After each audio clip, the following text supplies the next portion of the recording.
Netcasts you love. From people you trust. This is TWiT. Bandwidth for the podcast version of Trey's Variety Hour is brought to you by Cachefly at CACHEFLY.com.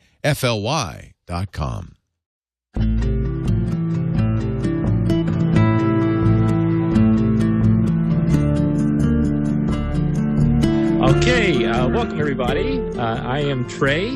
I am mega excited about today's show. This is like very personal thing to me, but I hope you get a lot out of it too. So I'm super thrilled. I guess I should have shaved or something. I'm looking a little bit Clooney today, but it's nothing next to the facial fanghorn forest upon the face of Patrick Rothfuss here. Hey, Pat. Hey there. How are you? Pretty good. Good. So that was a horrible introduction. I need to give you a proper introduction. I don't need to use some weak beard segue to introduce you. Let me give you a proper one. So this is Patrick Rothfuss, and I know people that tune in all the time. They're like, it should be a photography show or whatever. But you know, why is this guy on that uses his head to write words on a page? But people often ask me what inspires me. And I am generally inspired by things outside of photography, especially literature. And within that magisterium, one of my greatest influences over the past few years has been this man, Patrick Rothfuss. And it's like a great honor, and I'm humbled and a little bit nervous actually to have you here with me. So welcome. You are terribly kind, and you give me way more credit than I deserve. I'm a little nervous too, if it makes you feel any better. This is literally I've done 2 of these like live video things ever, and on one of them I like fired it up and realized that I didn't have a webcam plugged in. And so there were the other 2 people going, "Hey, this is cool. It's Pat Rothfuss." And they're like, "We can't see you or hear you." And I'm trying to type stuff in. I'm like, I can't find my webcam. So I'm relatively new to this whole thing. All right, don't worry about it. We're all learning as we go here. And also, I want to say hi to Tammy McLeod from Google. Hi, Tammy. Hi. How are you? I'm pretty good. Good. And like me, we've kind of stacked the deck here because you're another giant Pat Rothfuss fan. I was very nervous when you asked me to be in this hangout. Oh, don't be nervous. It's okay. Pat seems very nice. And also, Tammy has another claim to fame, which she's been too humble to say. Tammy not only is a great programmer at Google on the Photos team, but she is also the world Sudoku champion. U.S. champion. U.S. The U.S. is not the world. Well, I think you would have won the world if that Romanian guy hadn't showed up. Wow. Yeah.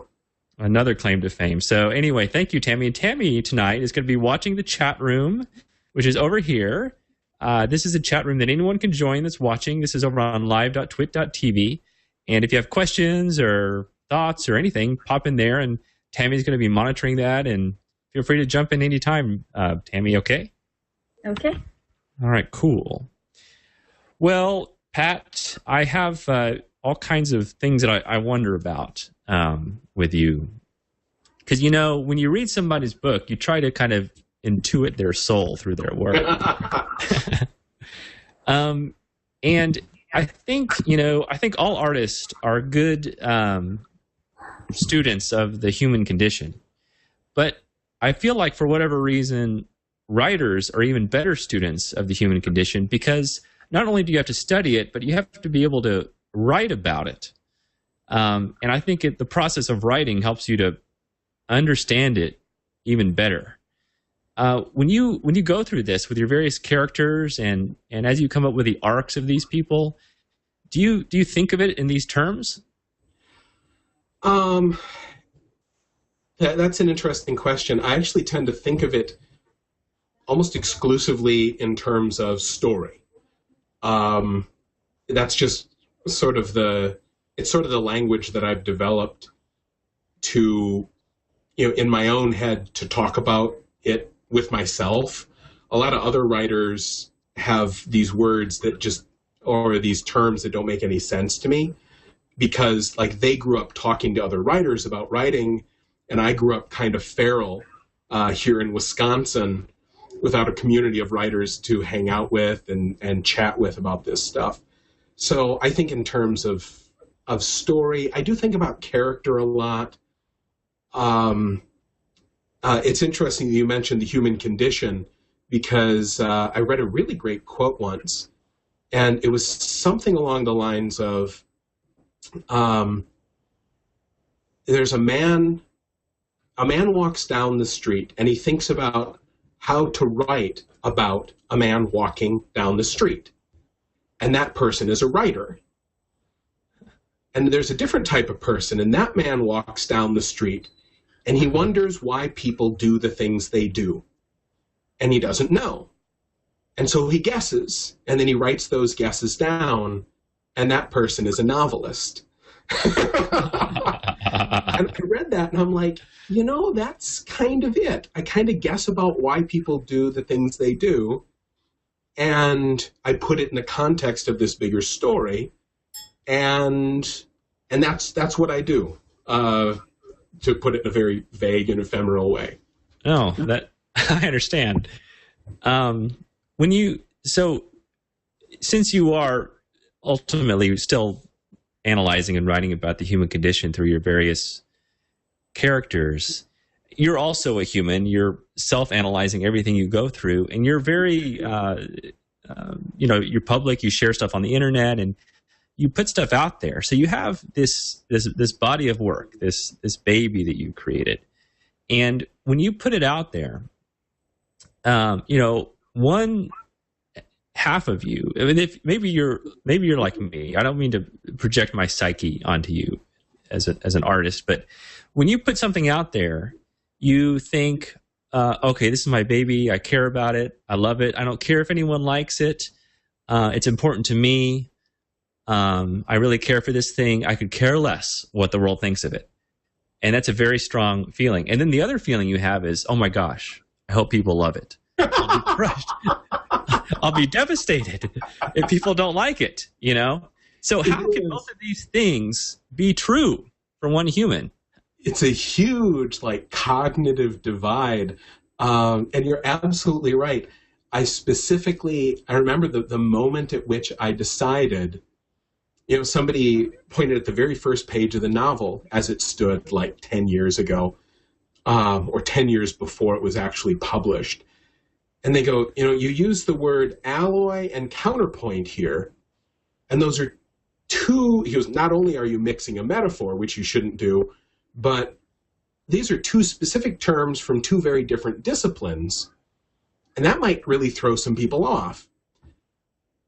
And I remember thinking, if that's going to be a deal breaker for people, then they might as well find out on the very first page of my novel. It's like, if you either don't know the word alloy or you're not willing to look it up, you will not enjoy my book. And so here's your warning. You can get out now cheap. And I remember thinking, and that kind of started me along the lines of thinking, who's this for? How much do I want to cater to, not to my audience, but to my imagined audience? And I realized that I would much rather write a book that some people would love and some people would hate than maybe try to write one that everyone would feel pretty okay about. Mm-hmm. And I consciously made that choice, which is kind of the same thing as saying you don't really care, right? How people think about it. But then at the same time, I mean, you know what it's like. You get feedback on your art, and it makes you mental.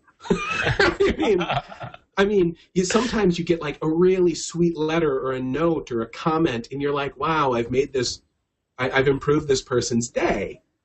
And then you get somebody make a comment, just kind of very dismissive, or they're critical, or they're an idiot, and and you're filled with this rage, and you're like, I thought that I was better than this. I thought I didn't care. I thought I was writing it for other reasons, but it doesn't matter. It still gets under your skin somehow. It does. It really does get under your skin. And, you think that, artists are tough or whatever. I was watching an interview with Penn Jillette, from Penn and Teller. Yeah. Who, appears to be like just tough as nails, and he could care less about anybody, right? And I've always kind of respected that because, he's in his own world. He just doesn't care. But then I saw him interviewed, like, I don't know. I wasn't watching The View. It might have been The View. I don't watch that show. But and so he was talking to Joy about something, and he asked her, he said, doesn't it bother you when people say bad things about you? And she said, no, it really doesn't. He goes, really? He goes, because whenever I hear anything bad, it just drives me nuts. It's all I can do not to think about it. Like, he looks at tweets before he goes out on his nightly Vegas show, and if there's one negative tweet about him, it's all he can think about in his head. Yeah, I get it. And, having read some of the stuff that he's written, I can buy that. Because he does. He looks, first off, he's big, and he's a good talker, and he's very articulate and very sure of himself. So you assume that he's kind of like a pillar of ego and self-reliant, self-assurance. But I've read some of his stuff where he talks about just little day in the life, back before he hit it really big. And, everybody's kind of a regular guy underneath it all. But, some of his writing about that time, you're like, yeah, this is a guy who kind of gives a damn. I think it's hard to be a certain kind of artist and not give a damn, because without empathy, it's probably fair to say that without empathy, there is no art. Or rather, like, without empathy, you have a very, very specific and strange kind of art. Right. Or maybe more specifically, without empathy, you can't have a certain type of artist. No matter what that art is, whether that art is a performatory art, a creative art, a visual art, a linguistic art, because we are trying to make connections with other human beings. And if you don't understand, if you don't at least put some thought into what other people are like, that empathy thing doesn't work. That inner connection, that expression, that communication, that you can say art is about communication of one sort or another. And that it always ties back to empathy. And if a person doesn't have empathy, it's hard to make that communicative art. But of course, if you have a big heap and helping of that in your personality, that leaves you more vulnerable to these things like a 1-star Amazon review that just absolutely takes a crap on your day. Yeah. I think that of the various people that are experimenting with art, and there's more and more artists out there now, and I think that's great, of course, but of the people that are playing with it, if one of those things, either not caring what people think, if that is so much stronger than actually really being a little bit worried about what people think, as soon as one of those gets too big, it might send you kind of spiraling out of control and into a bad artistic place. I think you're right. Hearing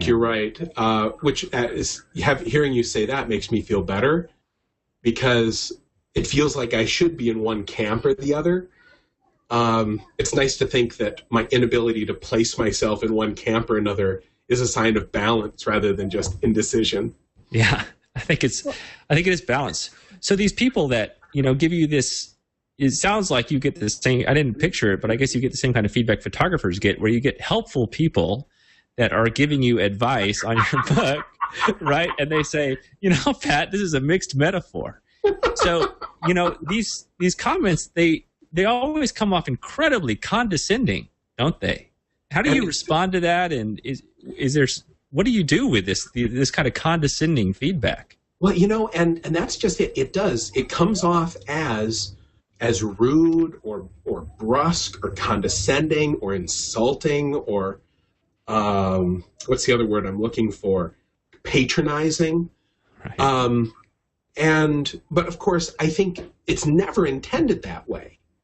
It's always, what happens is usually these people have experienced a sensation of connection with the art, and then they make the transference from the art into the artist, and so they feel a connection with you, which means effectively you're their friend, which means they have the ability to speak very freely and clearly to you. And a friend would say, hey, your fly is down. Hey, you've split an infinitive. Hey, yeah, that's a mixed metaphor. And admittedly, when I'm looking for that criticism, it's really nice because I honestly don't know what a split infinitive is. And so when somebody points it out to me, I'm like, oh, I learned something. But when it comes just in a random piece of fan mail, I'm kind of like, it makes you pull back and you're like, whoa. Yeah. This isn't a first date conversation. I don't know you that well. Yeah, you're a little more generous than I am. I think what happens with these people is that they, I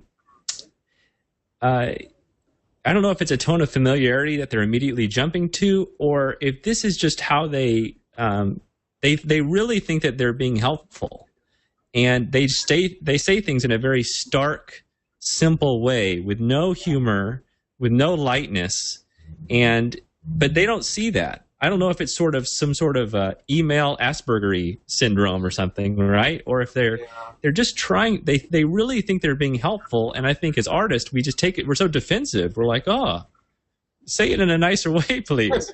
Well, I will take starkness over the winking smiley face. Because if somebody is like, boy, you should really learn what a sentence fragment is. Winking smiley face. Cue you. Don't you dare come around my place with a winking smiley face and pretend that we're just funning around. No. Hilarious. Or JK, oh, just joking. Nah, don't start that with me. Hey, Tammy, anything popping up in the chat room? There's been one question so far that's pretty good. This person asks, what is your actual motivation for writing the books? Do you do it for the money, for yourself, to prove some point? I find it amusing how you really don't seem to care much about the publishers or even fans sometimes. So why do you do it? Wow, there's a whole lot of subtext in that question. Seems like I don't care about my publisher or fans. Is that what it says? That's what it said, yes. I'm just quoting the question. That person has leapt to a lot of very interesting conclusions based on whatever information they've managed to gather. Boy, it's just I'm a little stunned by that. I don't care about my publishers or my fans. Well, the essence of the question is, why do you write? Why do I write? And actually, that it actually touches on what you were talking about before, where a lot of times, the real content of the messages people send us is, why do you write? Or, I love your book. Or, you're a great photographer. And then there's that little side comment that absolutely derails us, which is what's happening just here. Why do I write? I like telling stories. Ultimately, that I could talk about a lot of other things, but that's what it all boils down to. It's obviously not for the money, because I worked on my first book for 14 years before it was published, and so if I was looking to be rich, then that would be like the dumbest way ever to pursue it. I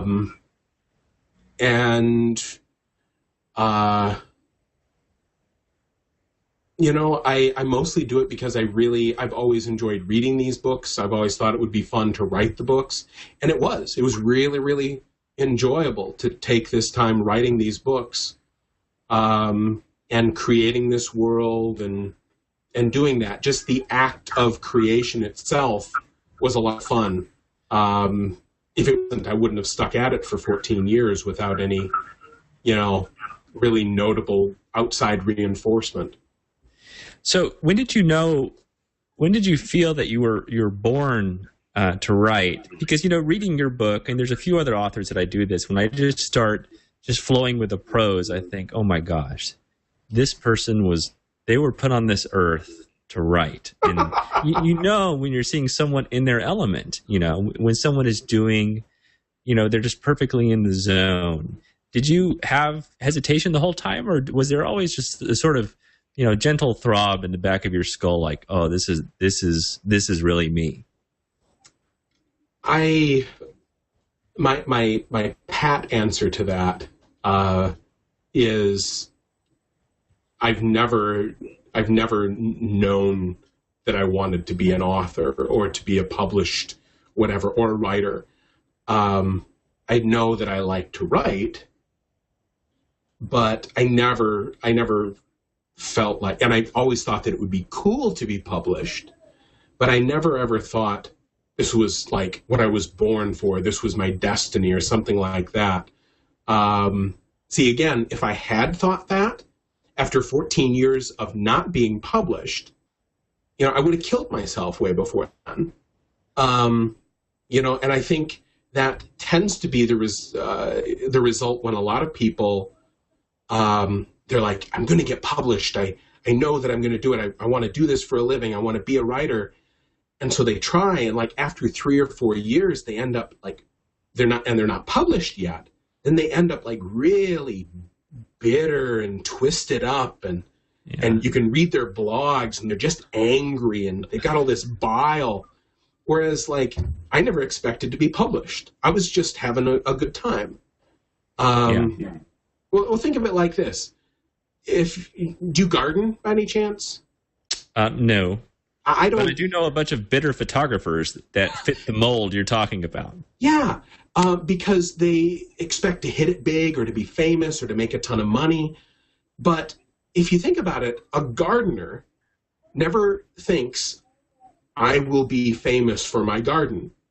You garden because you love being outside and you love digging in the dirt, and either you love flowers or fruit, whatever sort of thing you're gardening for. And none of them ever, after 3 years, like gets bitter and is pissed off that they're not on the cover of Better Homes and Gardens. Right.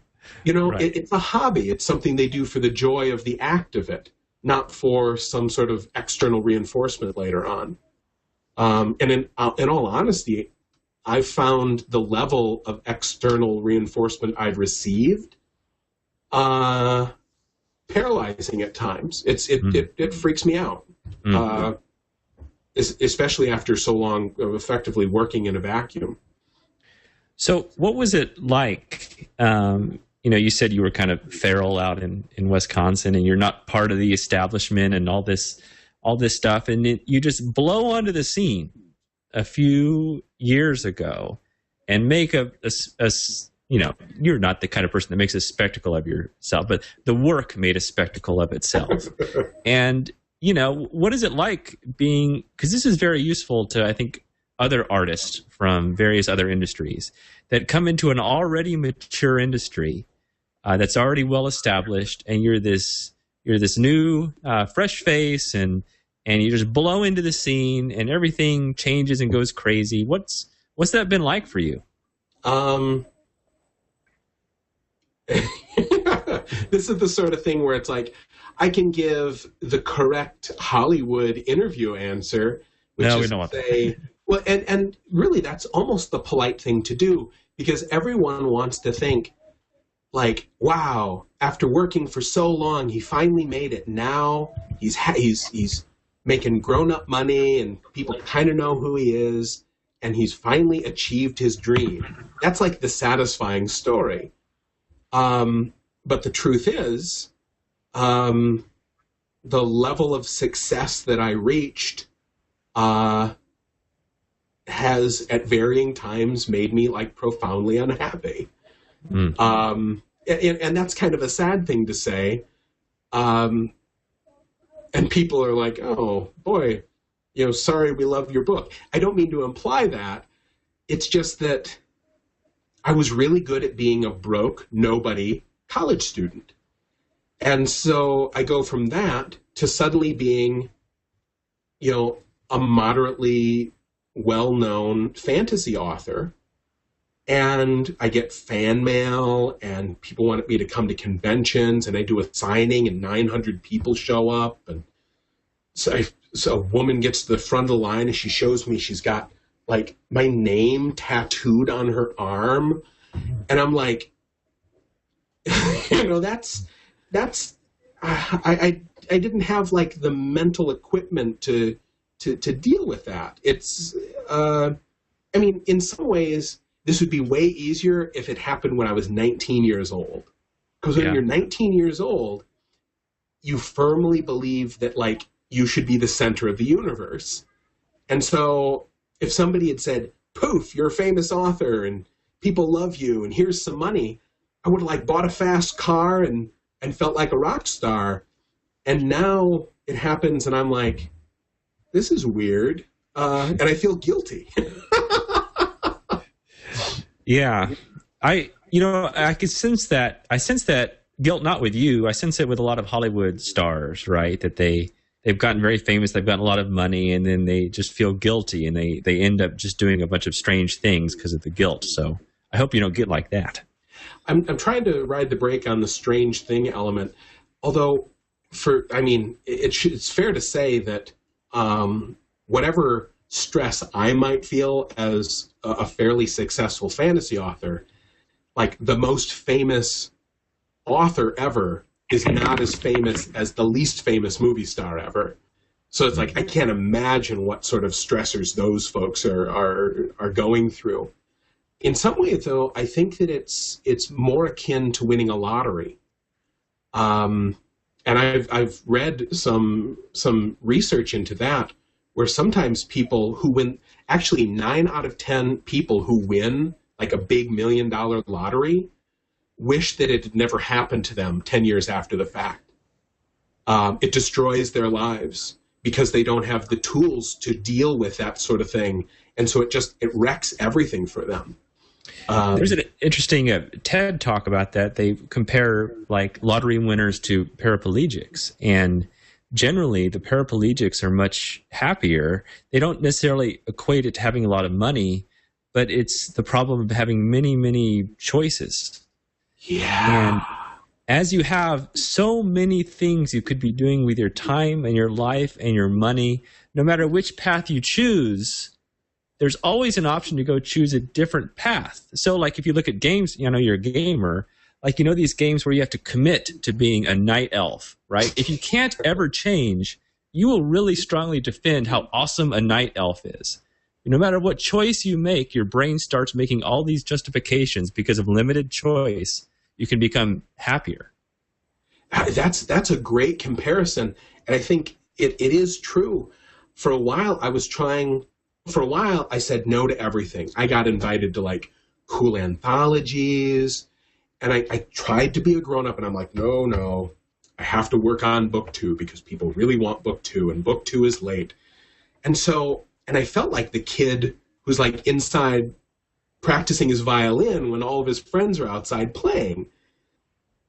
And so I realized that was not a good way to maintain my emotional stability. And so I said, okay, I'm going to do some of the fun stuff now that book 2 is out. And unfortunately, book 2 made enough of a splash that I've been getting like really cool offers. Like, I turned down the opportunity to like help write and design a video game based on my world.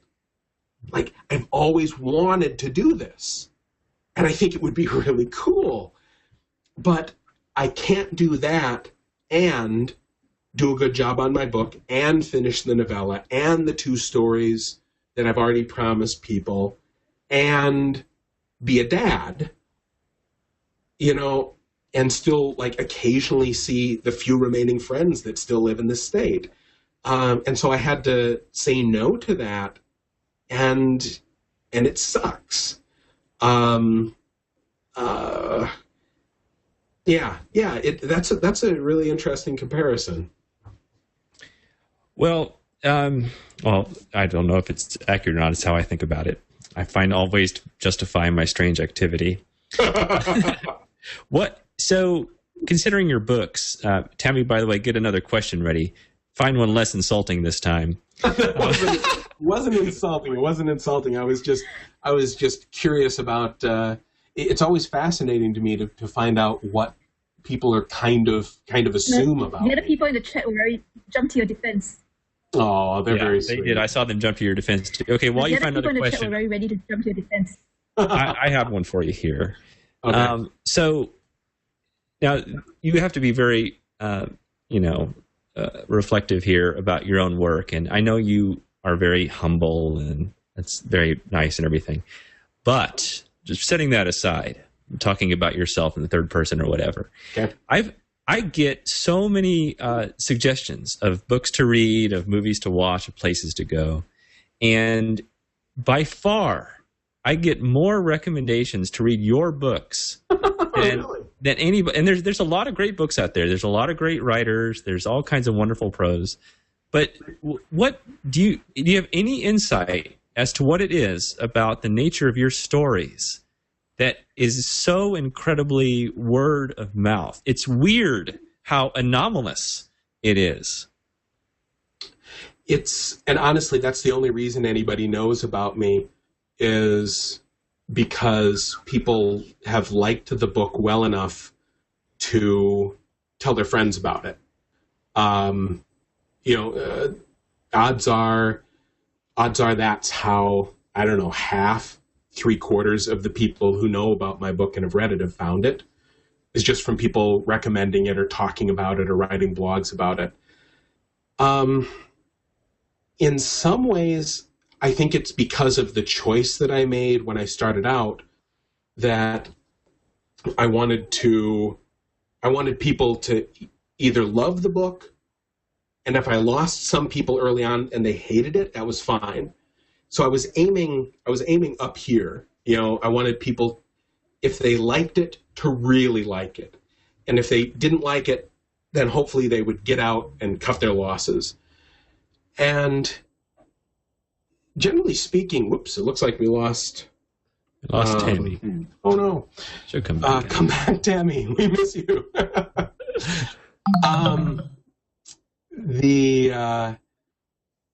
See, I'm so distractible. I forgot what I was talking about.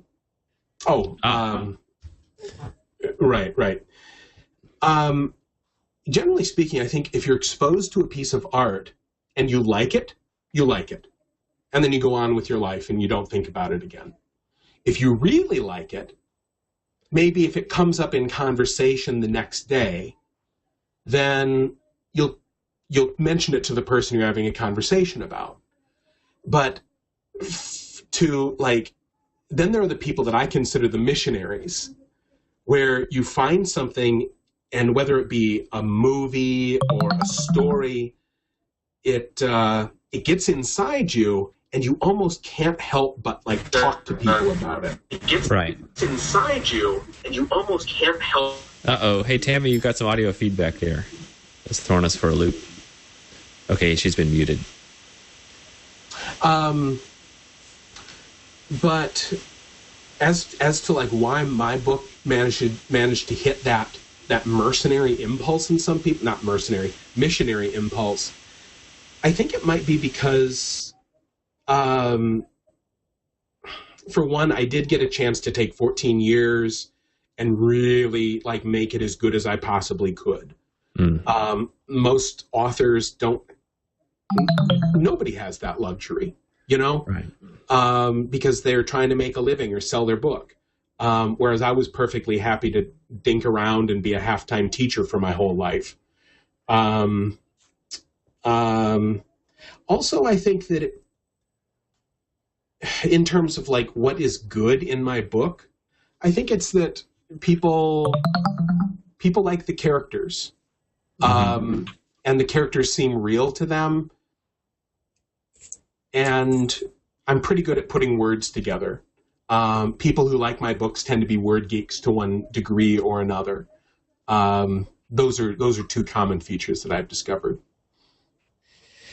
Have you you seem pretty accustomed to talking about your own work. Is this something you've had to come to learn? I've always had great difficulty talking about my photos. I don't always know either what people want to hear, or sometimes I just don't like to say anything. I just want them to interpret it. So how have you come to talking about your own art in this sort of clinical but passionate way? Well, in some ways, it's way easier for me because my work is I don't want to say verbal because it's not really verbal, but it's a word-based art. And so talking about stories using stories, you'll notice that I can't actually seem to just answer a question. I always tell a little story to answer the question. Yeah. I have a bit of an advantage there, whereas what you're doing is, really the ultimate in visual art, and it's not meant to be digested in a verbal way, and so even trying to discuss it in a verbal way kind of is against. We have two Tammys. We have two Tammys, and one of them is noisy. But the other thing is it's easy for me to actually talk about this stuff because this is what I think about all the time. I think about stories and how they fit together, and characters and all this stuff, and I'm alone, in pursuit of my art for a lot of it. I mean, I'm trapped in a room typing for 12 hours a day sometimes. And so then when I get a chance to actually share my theories with people, it's kind of fun because so much of the rest of my job is really not a social one. Do you run into that as well, where, is your art, do you consider it more solitary or more social? Well, I'm incredibly solitary. Like, for example, I've never been to a photography convention. I never really read a photography book or went to a photography class. And I know that there are, hundreds of thousands of photographers that get together and compare their craft and go to conventions and this and that. And I don't think there's anything wrong with that. And maybe this is in my own head, but I feel like by almost carving myself off, I'm able to spiral out and go off in probably errant directions a lot of the time. I do come up with unique stuff. And I think that just by being around the groupthink, that no matter how independent of an artist you are, it can be accidentally a little bit insidious, and it can change your thought patterns. Because if other people are sitting there, let's say they're talking about something like color calibration on your monitor, even if you're not concerned about it, if there's a whole lot of conversation about color calibration, you might start to think, oh, I guess that's pretty important. Maybe I should think about that. I think you're absolutely right. I think community is very comforting, but I think it has a huge homogenizing effect. I ran into, this was very early on when I started going to a few conventions, and I ended up at a table, and all these people knew each other, and they were kind of part of the same writing group. And they started talking about Mary Sue characters. And, they were talking, and everyone's like, oh, Mary Sue. Oh, actually, it came about because somebody had read my book. I'd only been out for maybe a couple of months, and I was nobody. But a guy had read my book, or an ARC of it. And he goes, yeah. He goes, that was a pretty good book. He goes, your main character is a bit of a Mary Sue. And everybody started talking. And then I said, what's a Mary Sue? And everybody at the table looked at me like I said, like, what's a dog? Or like, what's water? And they all started to explain to me that Mary Sue's always the best, and Mary Sue is so good at everything, and blah, blah, blah, blah, blah. And they were all in complete agreement with each other in this group mind they had. And I remember thinking, and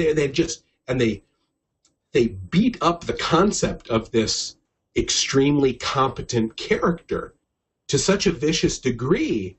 And, and I'm nobody. I'm just kind of like tagging along to dinner with these people. So I kind of nodded and smiled. But all I could think was, man, I never want to read anything that you guys write, because the violent reaction to that Mary Sue character is obviously this useless, whiny gimp character that I've seen so much of. And I'm like, a lot of my favorite characters possess these characteristics that people use to define them as Mary Sue. It's like Cyrano de Bergerac, Odysseus, Right. I mean, like Gandalf, are they all Mary Sues just because they're so hyper competent?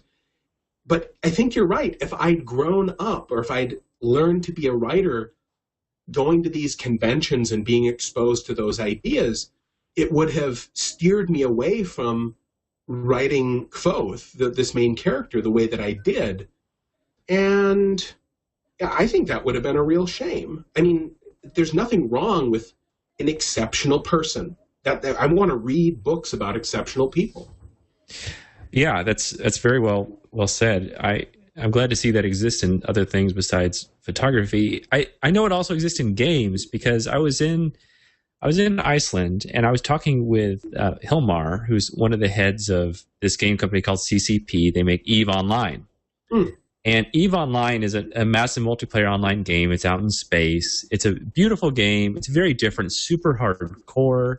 It's much different than World of Warcraft. It's very much its own thing. It's incredibly successful. It's been growing steadily over time. They're very profitable. They've been going for 6 or 7 years. And I remember I asked him, I said, why is your game so different? Why is it so successful? Why is it just on its own, this pillar of awesomeness? And he says, oh, it's because we're in Iceland. It's because we're very cut off. We don't really understand what happens in the rest of the world. We just make stuff that we think is awesome. And then, back here in the States and everywhere else, you just see clones come out of World of Warcraft, and Star Wars looks like kind of the same game with a few bells and whistles. And I think it is important to be independent, although I hate to give this advice to up-and-coming artists not to talk to other artists, but in some ways, I think that everybody inside just knows what's beautiful and knows what's right. And by working at it on your own, you can come to these truths and then express them in your own unique way. I think that's I think the exact same thing, where so often when you're just starting off, it's so easy to get disheartened with your own lack of success or your lack of knowledge of your craft. In my view, it ends up being actually almost like a religious issue, where when you're just starting off as a human being, like you're just growing up, you can't really form these abstract ethical cosmological concepts by yourself. And so if somebody says, there's a big man with a beard in the sky and he says what's right and wrong, and you just freaking do it, and you're like, okay, that's good to know. There's right and there's wrong. And then you absorb that because that's what you do. Boy, I'm going to tangent myself off into just all sorts of bizarre directions here. And I'm talking about religion, which you should never do. But what happens is you absorb that stuff early on because we're all sponges early on. And if creatively you want to sign on to effectively the artistic version of a religion, a lot of people do that. They want to paint like Monet or Picasso, or a type of Picasso because he changed all the time. Or you want to write like Faulkner, or you follow in the footsteps of Stephen King, or any of these people who write these writing books, like whoever wrote Writing Down the Bones or whatever, or T.S. Eliot, or you want to be a postmodernist, or you care about Derrida. In my opinion, those people find this thing and they follow the dogma of that particular creative religion, and they don't bother thinking very much for themselves. And that can lead to some very good art, but it is always going to be art or thought along that particular line, in that particular mold. And if you do it all yourself, you have, it's double or nothing. You're going to make something new and that's your own, and maybe it's awesome. But the downside there is maybe you make something new and it's all your own and it really sucks. It's absolute double or nothing. I remember, I made such huge mistakes over those 14 years. I thought, I don't want to have a villain. And so I got rid of the whole concept of the villain from my book. And it took me like 3 or 4 years to realize that while a villain really wasn't good, an antagonist is very useful. And like, that's something I could have learned very easily in a month talking to experienced writers. And so that cost me a lot of time and energy. And so I ended up reinventing the wheel a lot on my own. But some of those wheels that I invented, they're very firmly mine. And I know them in a way that I never would have known them if I just learned it out of some writing handbook. No, you came to it in your own way. So it had a very strong foundation. That wasn't based on what someone else told you. The same thing happened to me with f-stops and ISO, and because I just figured it out with a camera. I had my own internal actuarial table of aperture and ISO and shutter speed, and I just knew intuitively that if I were to cut my f-stop in half, it would cut my shutter speed in half. And I just knew these things, and I went speaking to a group of people, and I put up a photo, and they said, "What f-stop did you shoot that at?" And my whole life flashed in front of my eyes. I thought, "Oh, I guess that's very important. I guess that's the thing that really makes this photo."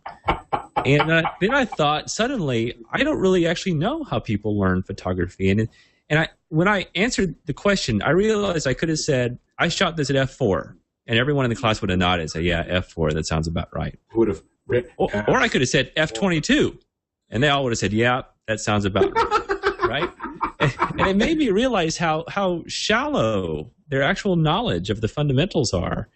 And not that my way is better or worse, but it made me like, I don't really understand how people learn anything. And I think to have it be really strong, you have to come at it in your own way, from your own angle. I think that, of course, I'm partial to it because that's how I did it. And, it built character. There's no denying that. And sometimes people used to say, "Should I go get an MFA and learn how to do creative writing?" And I would say, you can learn it yourself. Like, go out go onto the mountain and just write. But, the truth is, there are some really bang-up writers who got their MFAs and learned their craft.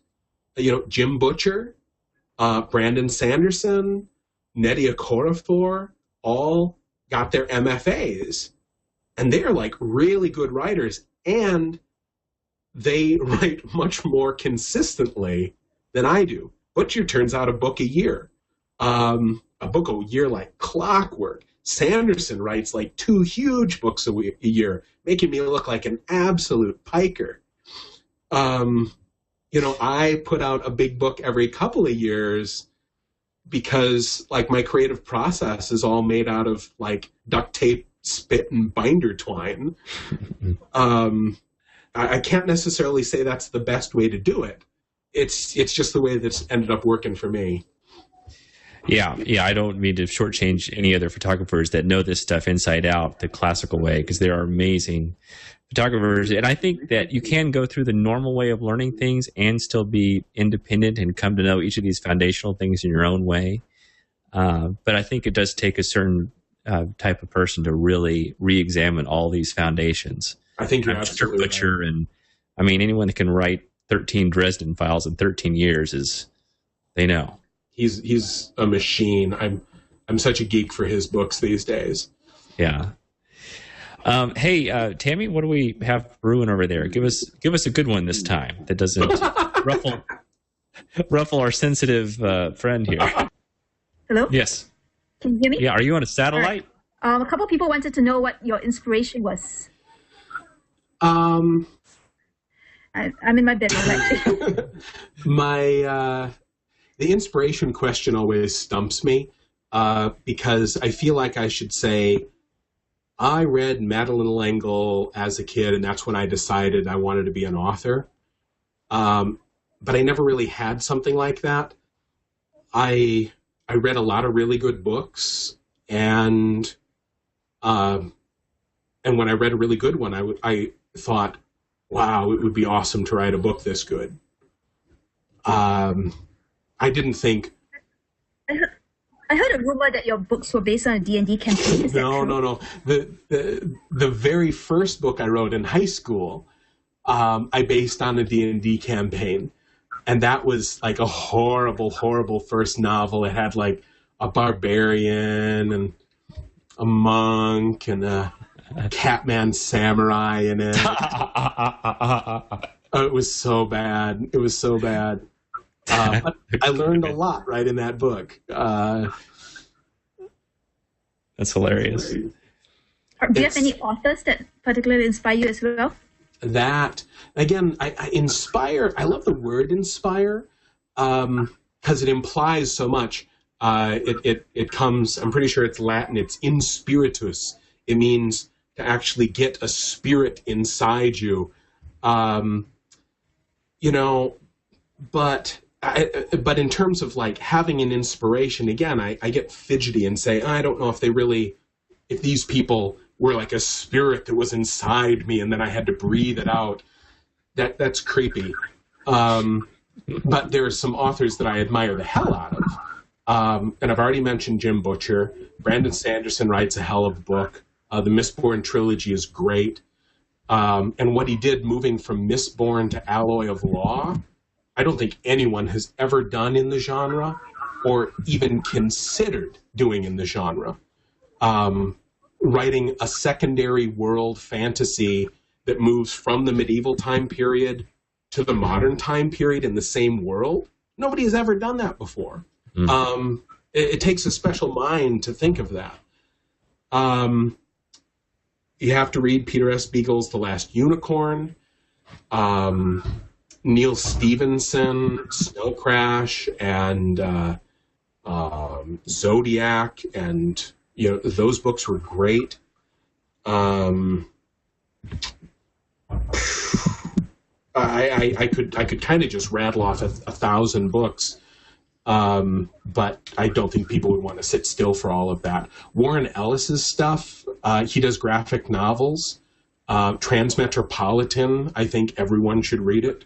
That was a fabulous set of graphic novels. Neil Gaiman, Terry Pratchett. Those are the kings and crown princes of fantasy. If you haven't read The Last Unicorn, a Neil Gaiman novel, and a Terry Pratchett novel, then you cannot consider yourself well-read in fantasy. And it's likely that you've been living under some sort of heavy rock, too. Cool, thanks. Hey, one final question, but before that, why don't you talk a little bit about your charity effort and how that's gone crazy and what people can get? We still have a day to give money and what it's all good for and this sort of thing. Yeah, it used to be that writing was my hobby, and I would do it for fun instead of like doing work or reading up for my classes or doing homework. And then suddenly my hobby became my job. I had to write as my day job. And so I ended up kind of accidentally running a charity called World Builders, which sort of bands geeks together, and everybody donates money. Authors and publishers donate books. And so if you donate money to World Builders, we'll match it. We'll match 50% of it. And you get a chance of winning some of these signed books or rare books from a bunch of cool sci-fi and fantasy authors. And at the end of it, all of the money goes to Heifer International, which is in my opinion, the best charity around. They do good work all over the world, in the U.S., in Asia, in Europe, in Africa, providing sustainable life. They give people a leg up so that they can improve their lives and have better food and lifestyle choices for the rest of their lives. It's not just giving people a bag of rice and keeping them fed for a month. That's great. And you've exceeded expectations this year, it looks like. This has been a very good year. I was kind of hoping we could maybe hit $250,000, and we passed that very handily yesterday. We're already past 275. I haven't clicked on the update yet. I'm going to go look right I checked now. it. I think we're at 280 now. You're awesome. Good Lord. It is. It's still rocketing up. We have a full day to do a little bit more. And so if anyone out there is interested, you can head onto my blog. Just Google Pat Rothfuss and you'll find my blog pretty easily, or Google World Builders. And you can see like the thousands of books that people have donated, many of them from authors. They're signed, or their first editions, or their limited editions. And head on over there. If you donate, we'll match 50%, so your money is worth more. And you might get a chance of winning something cool on top of it. It's kind of a win-win. Cool. Excellent. I want everyone to do that too.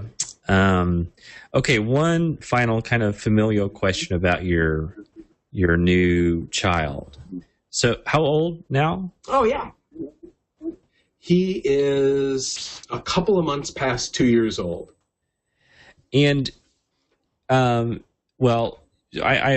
have 3 kids myself, and it's hard for me to remember what I did before I had kids, but what, now that you're kind of experiencing this child, right? Is it changing how you think about world building?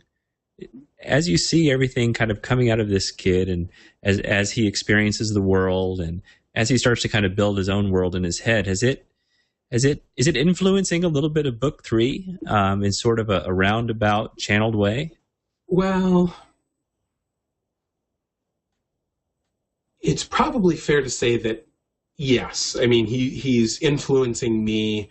I tell you, since I've had the kid, I'm not sure about the biology, but I guarantee some sort of hormonal switch has been flipped in my head where certain things are just not cool anymore.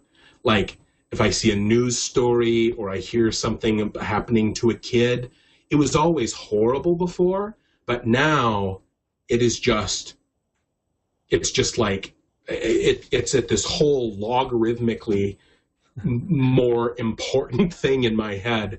I am soppy now. I used to make fun of my mom. She would like cry at a phone commercial, where somebody's calling home to grandma.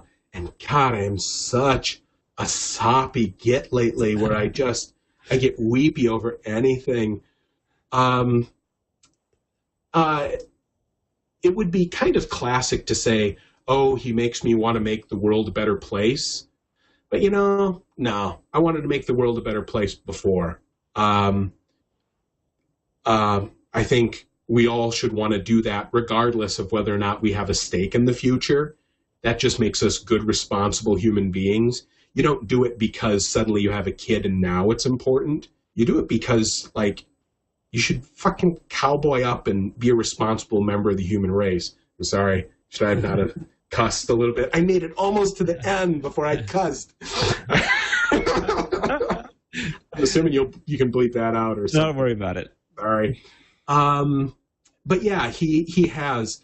If in some of the later books, we'll probably see in some of the stuff I write from now on, we'll probably see more kids because now I can write a realistic kid, whereas before I just didn't have a very good grasp of any of that. But on the other hand, I've always been irritated when somebody's written a book and like the main character has a cat that's really important. And all I can think is, oh boy, I wonder if the author has a cat that they really love. So you're probably not going to see like an adorable 2 and some change stand-in for my baby in some book coming up. That's not so much. Well, Pat, you were awesome. Thank you. Thank you a lot. It was meaningful to me. I'm sure a lot of people got a lot out of it. So, well, no, this was cool, and it's nice to hear your angle on this stuff too, because you brought up some stuff that makes good sense in my head. It makes me think that I may be not quite so crazy. No, you're just the right amount of good crazy. Perfect. All right. Well, thanks very much. Thanks, everyone in the chat room, and thanks, everyone watching live. And if you want to find out more about Pat, your blog is at... looks like blog.patrick.rothfuss. If you just search Rothfuss, there aren't very many of us out there. You can find me off that. All right. And very early on in Google+, you proclaimed yourself the mayor? No, right? King. Man, I forgot about that. Yeah. When Google Plus launched, I declared myself king, and so I think I have dibs on that. Yeah. Unless there's a violent coup of some sort, I probably do still hold that title. Yeah, I got your back. All right, cool. Thanks, everybody, and thank you, Pat, and thanks, Tammy, and thanks, Tony, and chat room, and everybody. Appreciate you very much, and we'll see you next time. Bye. Bye.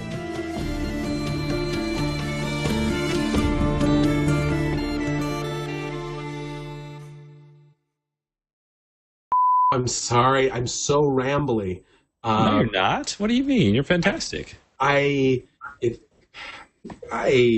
tend to kind of hold forth on subjects when I know it can be nicer to have kind of little bite-sized answers. I apologize for that. Just so you're aware, Pat, we are still on the air even though the show's over.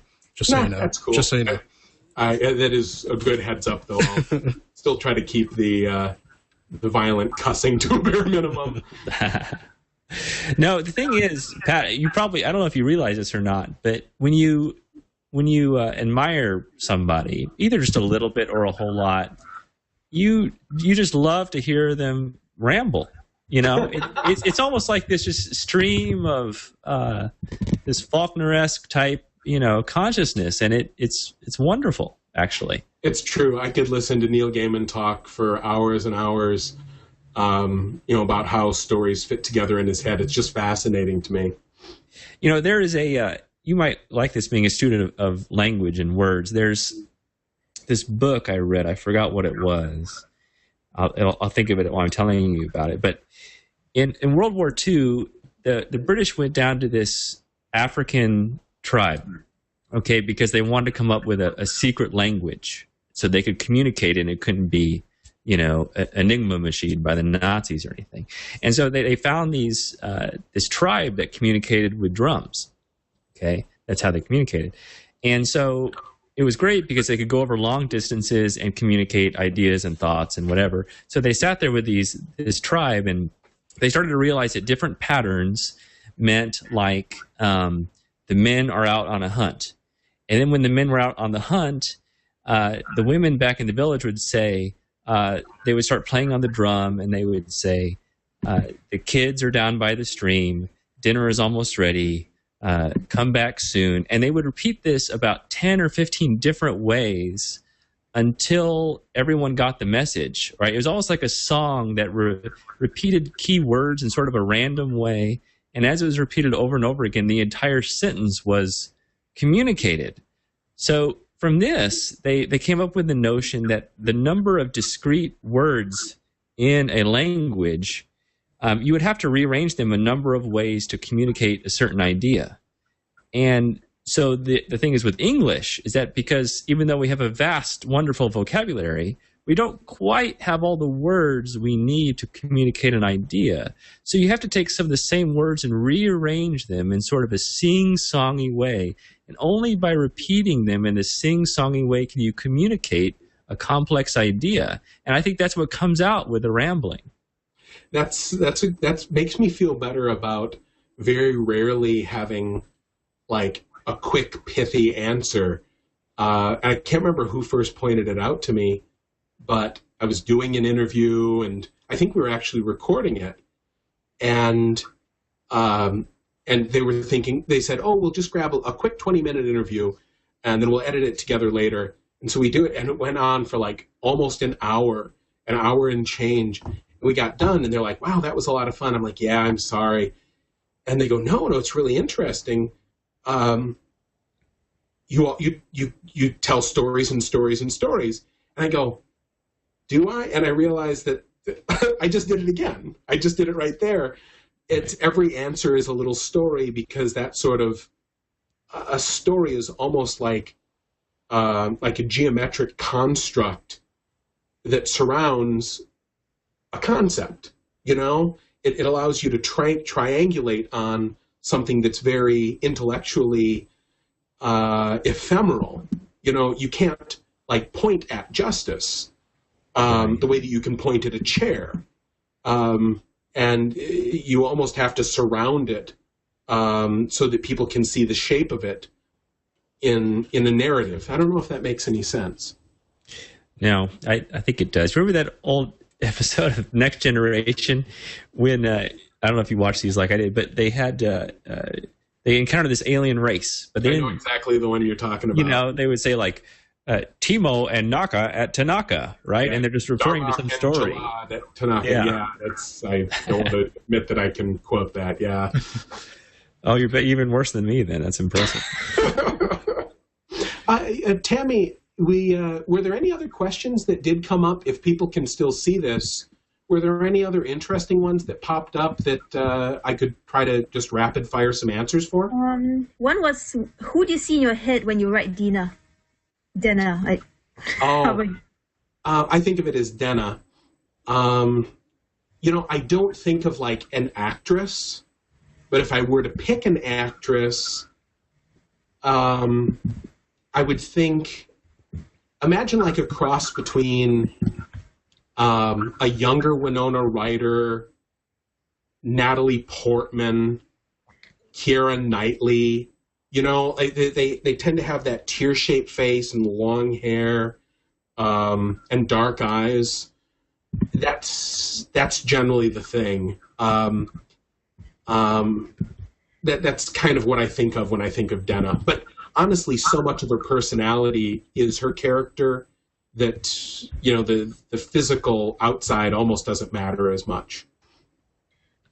Someone really wants to know if they won the golden ticket, if you would shave your beard. Yeah, I'm auctioning off a favor on the fundraiser. And, you know, that's honestly, everybody else is way more attached to my beard than I am. People are like, oh, how did you get that beard? And I'm like, I was lazy forever, and I just don't shave it, and you get a beard. It's, you know, yeah. So yeah, hell, right now the bidding's at something like, you know, $4,500. Yeah, that'd be an easy way for me to get out of satisfying the golden ticket winner. Hey, I have another. I'm sorry, I keep asking questions. This is a really good one, though, as opposed to my other ones, which were kind of mediocre.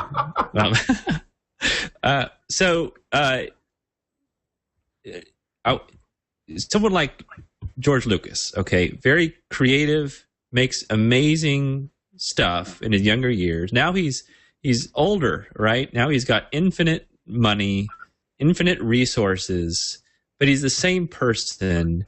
Why? How can a creative person stop being creative? Or what happened? You know, what's happening here? I think there's a couple answers to that. One, although generally speaking, I agree with the general populace that the old Star Wars was mythic and the new Star Wars is less so. You could view it as, somebody once said, poetry is a young man's game. And all gender bias aside there, you do tend to get a lot of very brilliant young poets and very few brilliant older poets.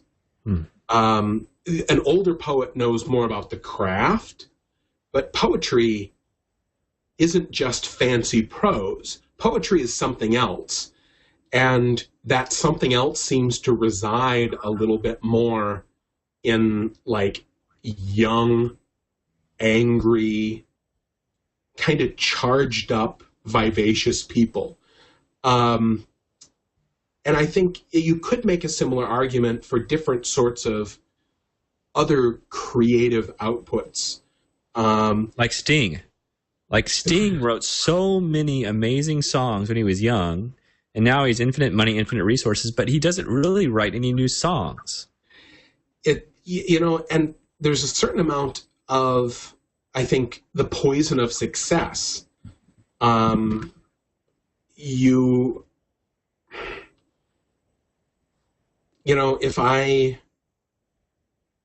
If I was like starving hungry, maybe I would write faster. Maybe I would write leaner. Maybe I would be a little more charged up again. But I don't know if that's the case. What was the other example I was thinking of? Oh, it could also be the fact that, like what you mentioned, the paralysis of choice. When you have, if it's the difference between writing a good, solid sonnet or free verse. And honestly, free verse is an excuse for people to just vomit up whatever the hell they feel like and call it poetry. Now, there are good free verse poems and good free verse poets, but those poets know about line and language, as opposed to the other people that just don't give a care and just don't want to have to worry about figuring out what, an iamb is, or a dactyl or trochee, or how words work together and what sounds sweet. But if you're forced to operate within 14 lines and some metric and rhyme, those restraints force us to be clever in ways that we're not otherwise forced to be. And I think that early on, Lucas might have been, Veronica! Hey! Hey, Veronica. Hey! How's it going?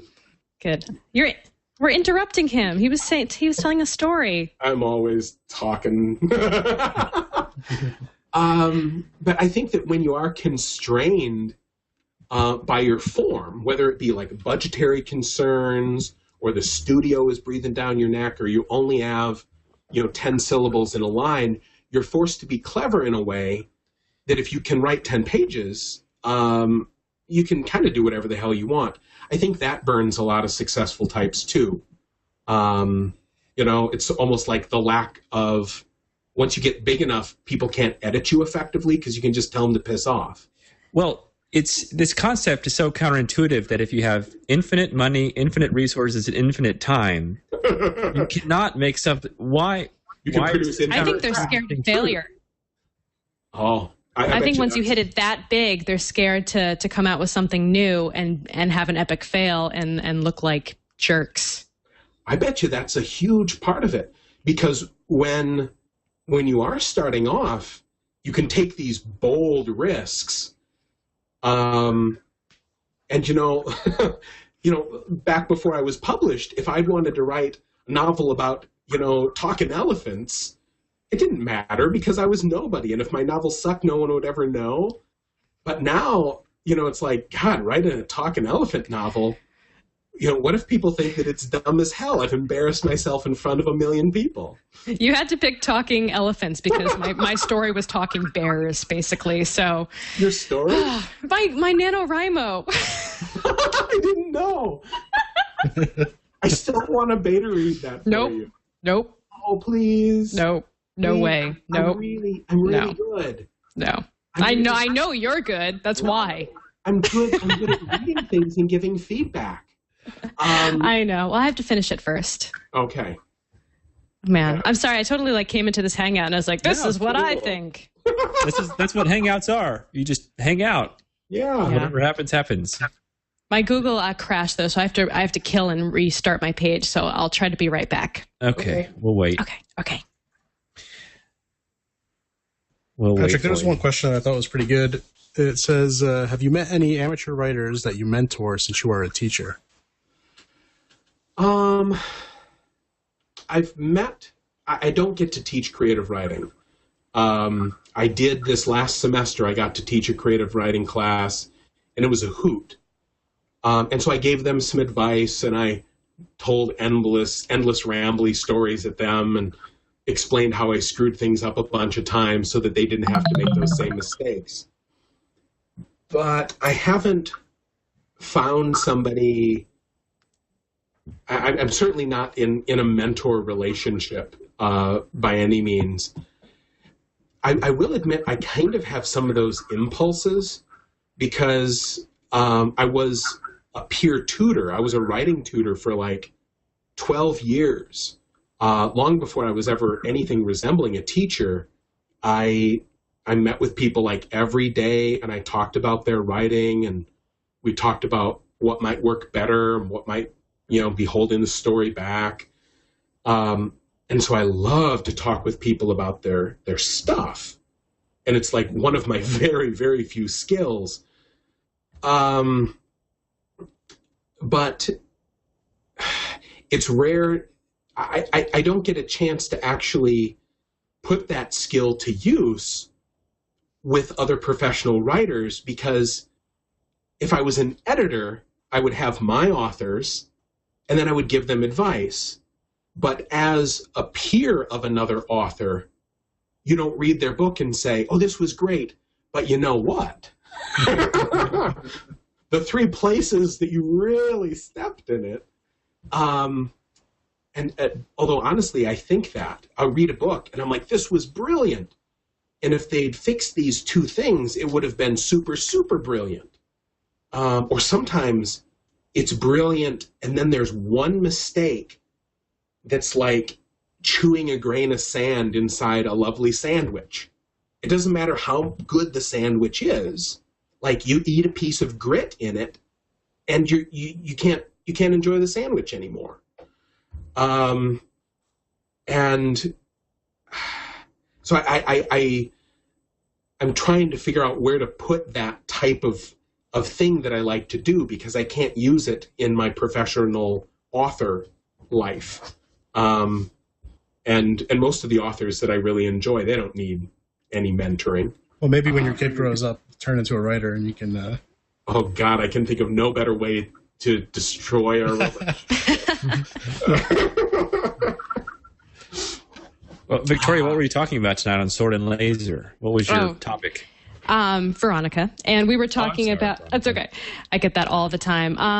Let's see. What do we talk about tonight? We're reading Rule 34 by Charles Stross right now, which is an excellent book. It deals, of course, with Rule 34, which is the internet rule that if there's if it exists, there's porn of it. If it exists, there's porn of it somewhere. So it deals. It's kind of like a crime story. It's like a mystery crime novel set in a not too distant future, and it's pretty good. It was a slow burn in the beginning, but now I'm getting much more into it. So I'm about 65% of the way through. We're reading that. Our alternate pick is Empire State, which is another great one. Kind of similar in concept to China Miéville's The City and the City, but it definitely takes a different kind of spin on that alternate universe kind of theme. And then I'm still reading 1Q84 by Murakami right now as well.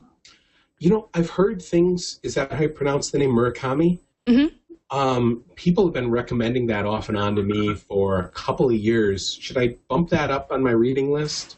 Yeah, I mean, that one just came out, so it's huge. I mean, I think it's like a 900-page book. Well, you know a thing or two about long books, so maybe that won't be. Maybe that won't turn you off to it. What's that? Have you read anything else by that author? Yes, I've read. It's not the. I always get confused with it's not the Wind Up Bird. Is it the Wind Up Bird Chronicle? Wind Up Girl by Bacigalupi? No, not Bacigalupi. Let me pull up his list of books. He's written so many books. it's hard to keep up with them sometimes. Okay, so I have read Hard-Boiled Wonderland and the End of the World, and I've read The Wind-Up Bird Chronicle, which is different from The Wind-Up Girl by Paolo Bacigalupi. And 1Q84 is the most recent one. But yeah, he's a great writer, but the books are definitely complicated. They go into a lot of different storylines, and a lot of them have yet to converge where I'm at in the book right now. So I'm listening to the audiobook as well, and it's good. There's some crazy stuff that's happening, and it's getting more exciting the further I go along. Of course, they're supposed to do. That's I should really give him a try. I didn't even know it was a him, actually. Mm-hmm. But people have been mentioning that author's books to me for a while. I should probably get on the stick. Has anyone here read Harry Connolly or Harry Connor? He wrote a trilogy. Game. I had them right here by my desk. A Game of Cages was the second one. Circle of Enemies. No, I haven't. The first one was Game of Fire. He was kind of like the new urban. They were pitching him as the next Jim Butcher. Oh, okay. I think I've seen this book before in the store. Yeah, and Veronica, you guys were talking about Grave Witch. Yes. And which I picked up and I read, and it's interesting because it's so hard to read urban fantasy without, for me at least, without holding it up to the Dresden Files and going, but there's a lot of comparisons for sure. Right, but with the this Harry Connolly one, I will admit I just read all 3 books in the last 2 days. It was a very interesting because it didn't do the private investigator thing. It didn't do like the whole noir thing, which a lot of them kind of fall into that. He made his own choices, and the character was very different, and the world was pretty dark and almost nihilistic, almost like touching on the border of Lovecraftian, because there are things out there, and if they got in, it would be terrible. Mm-hmm. And there are some people lurking in the shadows, working in secret to keep humanity safe. And they do terrible things to keep humanity safe. And I found them really interesting. I'll have to add those to my list. I'm just really curious to talk to somebody about them because they did make so many interesting choices compared to Jim Butcher's stuff. They're very unique and very, very interestingly written, and I just need a sounding board or a second opinion on what somebody else thought of them. You ever you read your books so fast? Do you ever read one slow, like a good piece of chocolate, and savor it and savor the words, or can you not? You just rip through them? I save that for my book.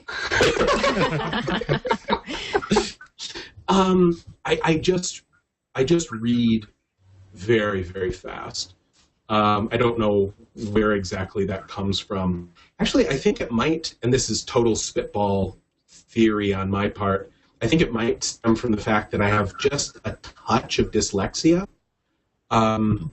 which means that I had trouble learning to read a little bit when I was a kid, but I think I read differently than other people. I think most people read a word as a word, as a collection of letters, whereas I read a word as a single discrete unit. And that means that I think I'm able to read a lot faster. It also means that I am useless when it comes to being confronted with the pronunciation of a new word or a name. I end up just crippled when any sort of unfamiliar name comes up or a word. I still don't know how to pronounce quixotic. Oh yeah, I don't know how to say that word either. I think it's quixotic. Quixotic. But it should be chaotic for Don Quixote. Like Quixote, right? Yeah. But yeah, I end up being really blindsided by unfamiliar words. But at this point in my life, it's rare that I run into too many unfamiliar words. Once you see the word like a Chinese symbol, I bet you just suck it in at once. Yeah, it's a little similar to that. I imagine, like I said, this is my total crackpot theory about how I read fast. I was going to mention urban fantasy-wise, one book that I really love was War of the Flowers by Tad Williams, which is actually an urban fantasy novel.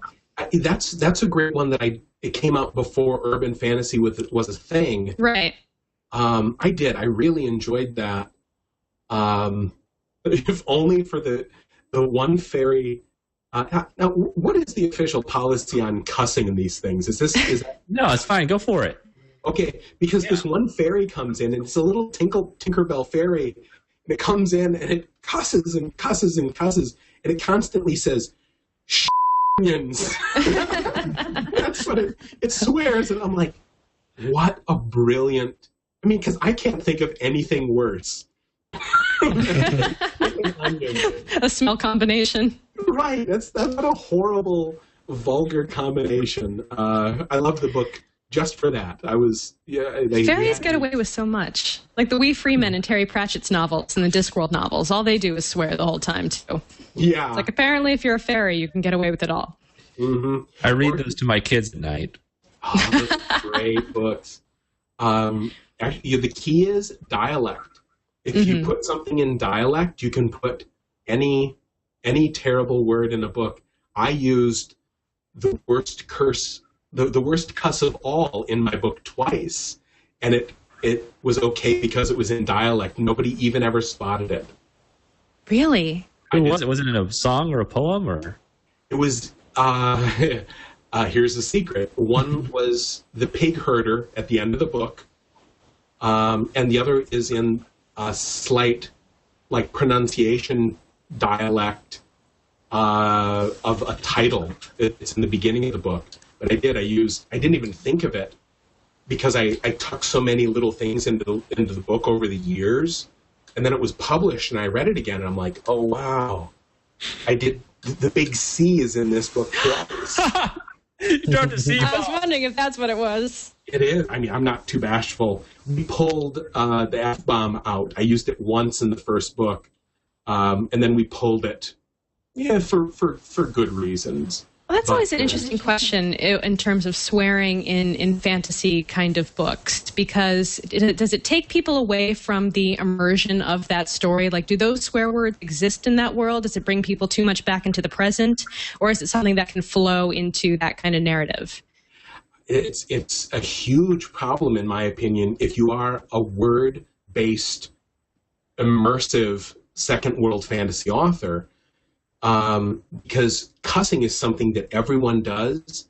It feels very immediate and colloquial, and so it feels very present day, even though, is like a really good old Anglo-Saxon word that, folks have been using for like 600 years, but it feels very modern, and so it will. Even though it's a good old-fashioned word, ye old, but the old-timey F word. Yeah, it does. It breaks the immersion for people who are reading these secondary world fantasy in the same way, in my opinion, that a word like comrade has the potential of doing, because it reeks to most U.S. people of like Soviet Russia, or the name Annabelle, because to the U.S. reader it sounds like a French name, and there's no France in this constructed world. That's a weird language thing that I think about a lot, because you want people to be able to cuss, because that's very important to any language and dialogue. But fake cussing, nothing sounds faker than fake cussing. Well, that reminds me of Except for frack. Well, no, frack doesn't sound. Frack is awesome. Sounds fake to me. Oh, I love frack. Like, that took me out of the BSG storyline, because every time I heard frack, I knew what they were trying to say or wanted to say.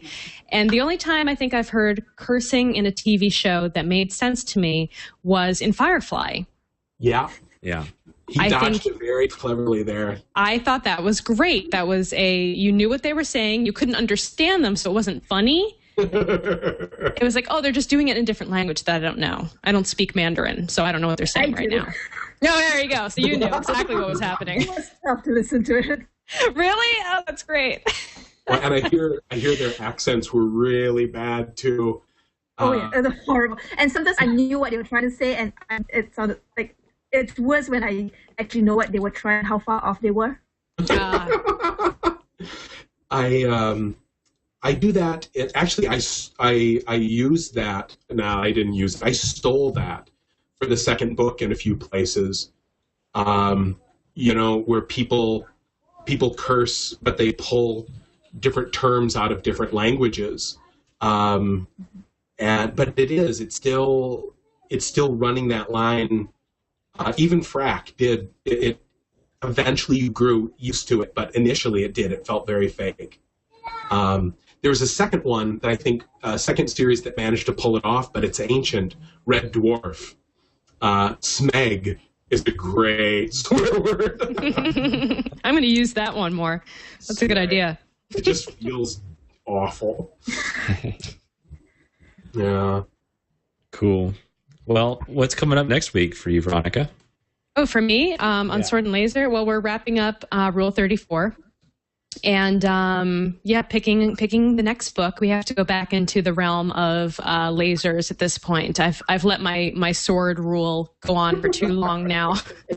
My dictatorship must come to an end, and we'll get a good spaceship story in there somewhere. So if you guys have any suggestions, let us know.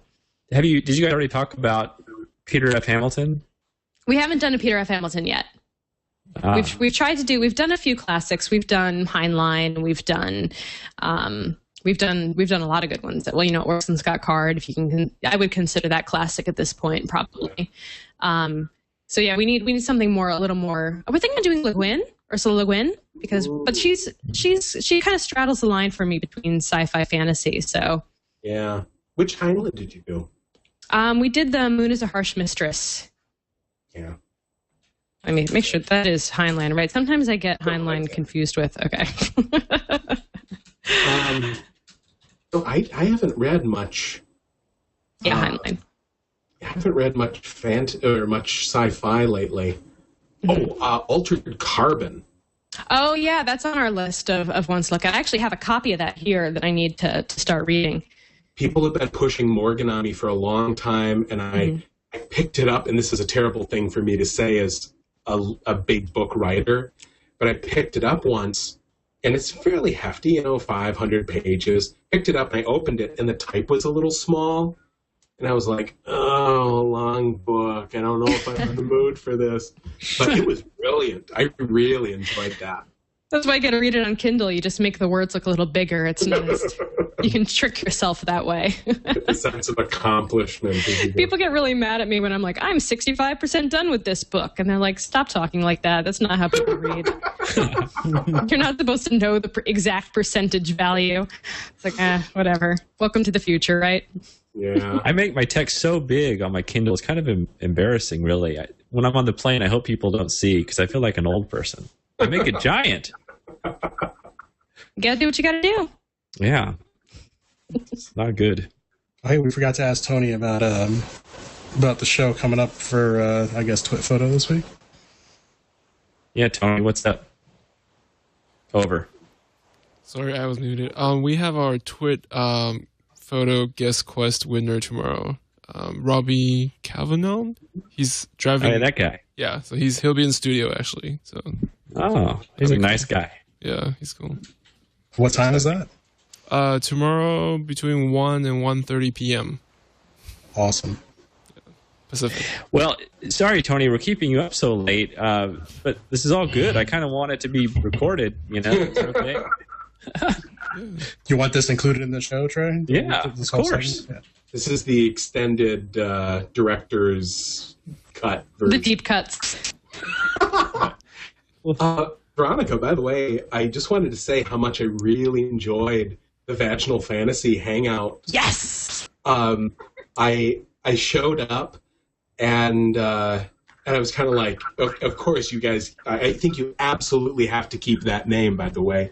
Thank you. Yeah, it's great. And I showed up, and it was the first one of these that I'd ever watched, and it was terribly engaging, and honestly, I don't know if I would have been brave enough to to say yes here to Trey if I hadn't seen that first, because you guys were having such a good time, and I saw it, and I'm like, oh, I so want a piece of that. I want to like get online and talk about cool things with people now.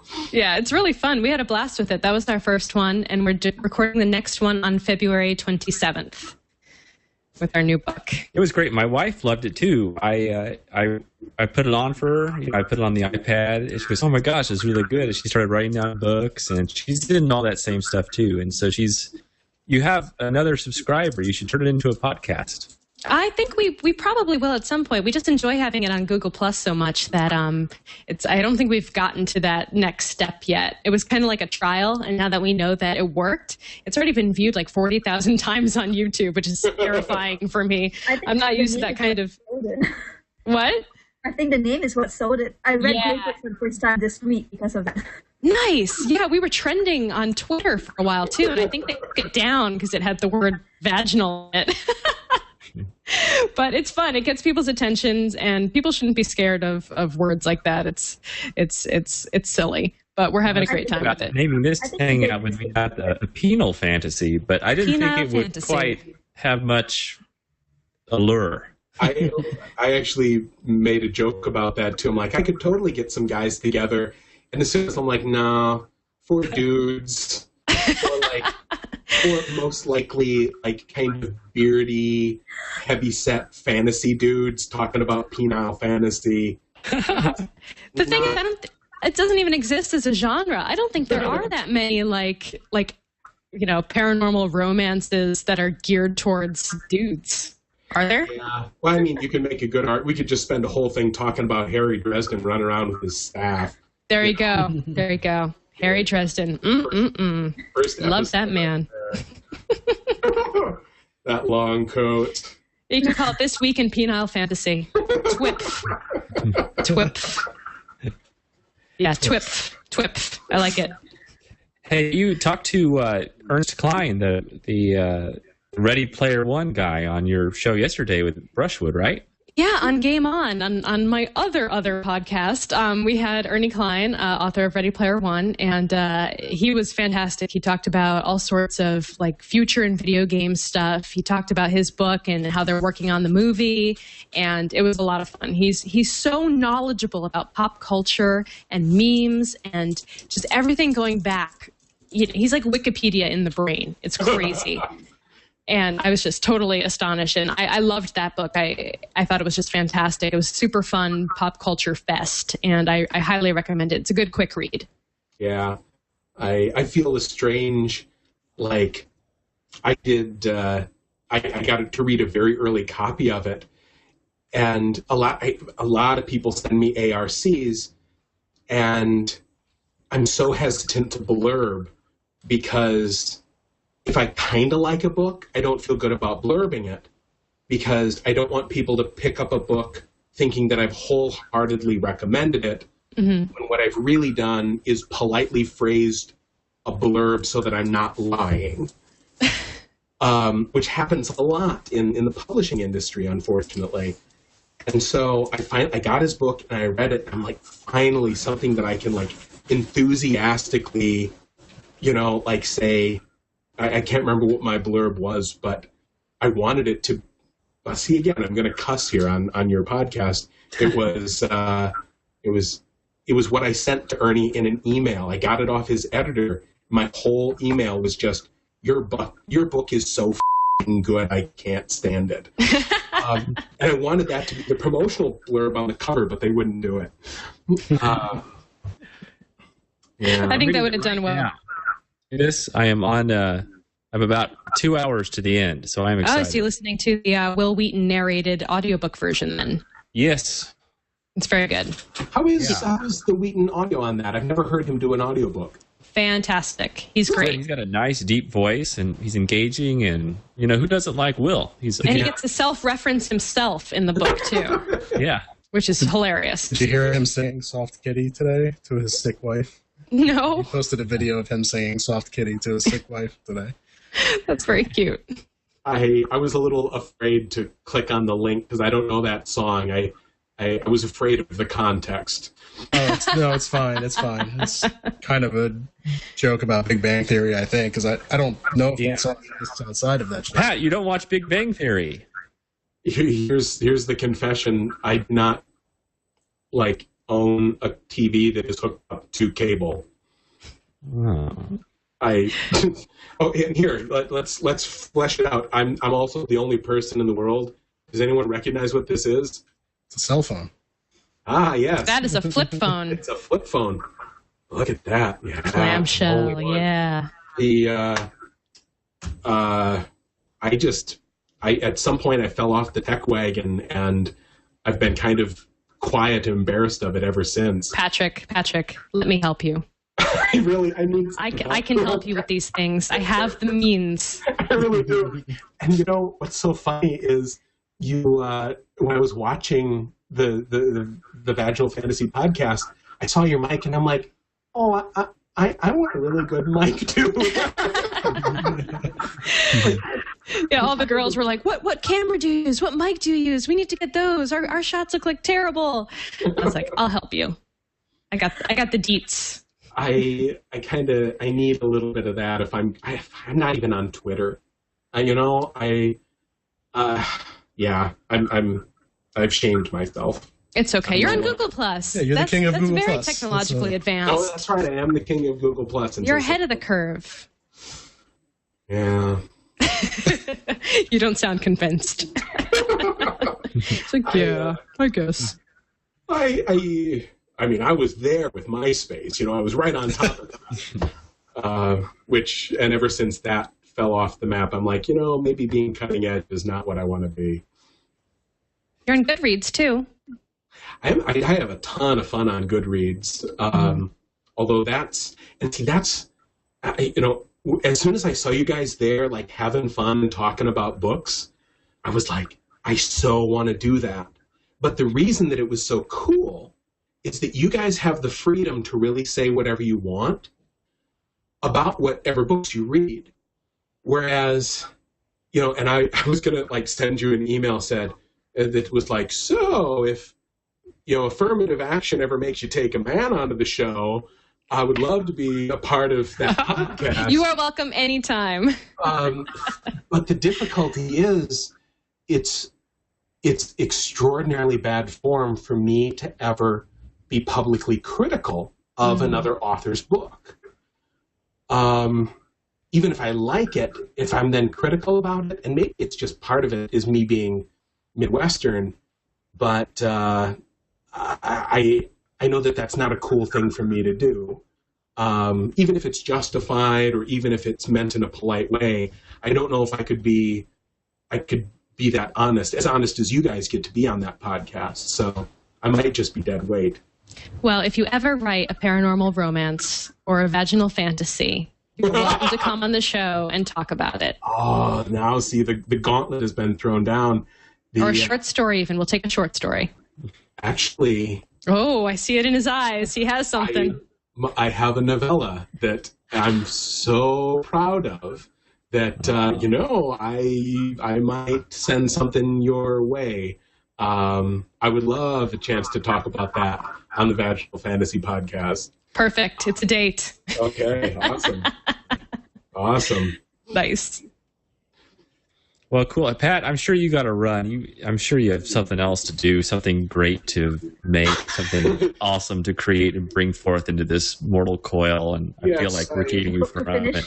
The stable of nubile young cat girls, they get antsy if I don't visit them every once in a while. And I should go, feed the poor or whatever it is I'm supposed to do. Honestly, Trey, I can't thank you enough. Honestly, I end up a little socially starved these days, given that so many of my people have left Stevens Point. And this has been like such a treat, getting to hang out with cool folks on the internet. So I feel like less of a Luddite, and I get to meet some cool folks too. Well, no, thank you. I was really honored. I'll never forget it, and I appreciate you very much. So thanks for your time. Yeah, well, don't ever hesitate to tap me if you want to do this again in a while. It was an absolute hoot. and talking about art with another person who does art, but not necessarily written art, has been a total eye-opener. It was an absolute treat for me. Oh, well, thank you. And thanks for coming, Veronica. It was nice to see you. Oh, thank you for having me. I'm happy I was able to jump in and say hello. Yes, and you set up a future vaginal fantasy. There you go. Always working. Awesome. That's me. I didn't even think of that would fit until you mentioned that. Now I'm going to get back on that horse tomorrow. All right. Yeah, Felicia will be stoked, I'm sure. Cool. Wonderful. Okay. Well, thanks everybody. Thanks for staying late, Tony and Tammy and Dave and everybody. That's great. You guys are awesome. So thank you. Thanks. It was a great show. Okay, I'm going to bail out, guys. Bye.